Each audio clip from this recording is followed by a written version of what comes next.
Good morning everyone, this is me again. So for today's video kay mag-feeling chef ta.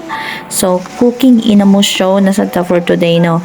So karon na atay beans, onion ug green chili and karne. So ato na siyang isote-sote ra na nato siya diha until mag-golden brown.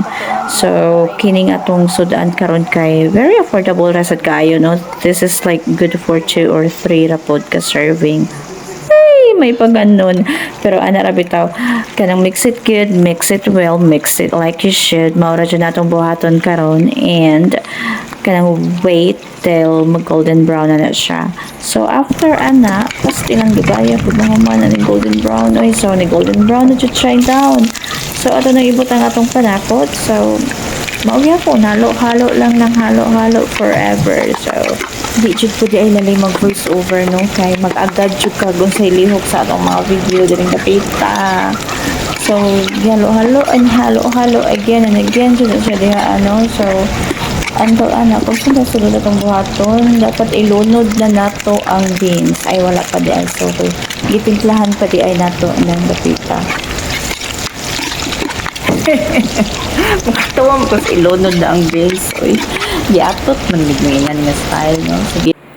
Unya, diri nga part, ato na ng butangan o oyster sauce. Ano siya ang magdag palam sa itong giluto, no? Nahihirapan ako sa pamangkalusod. Ano tayo ka? Rampid ka ng mapit. Ang kataat ka.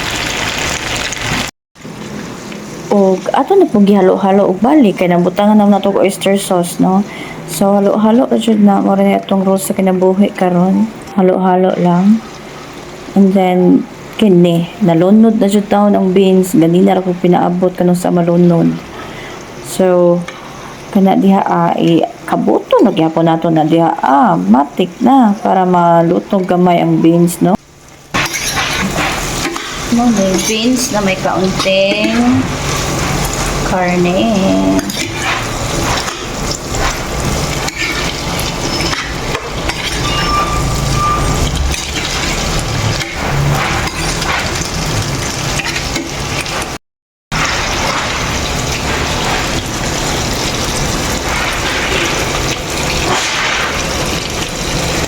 Isang pagbutang og lights dito.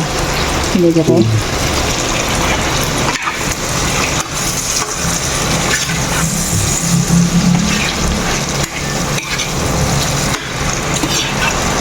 Pwede na natin ilaway.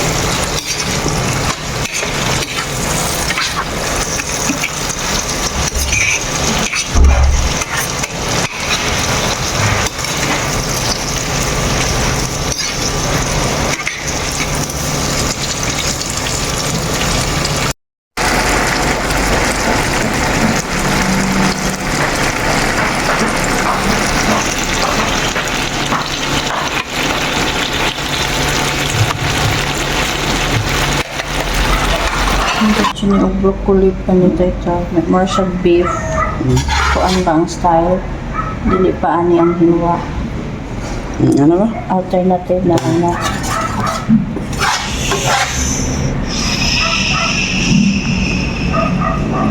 Ug sa wakas, naluto na gyud siya totally ug nahukad na nato mga una.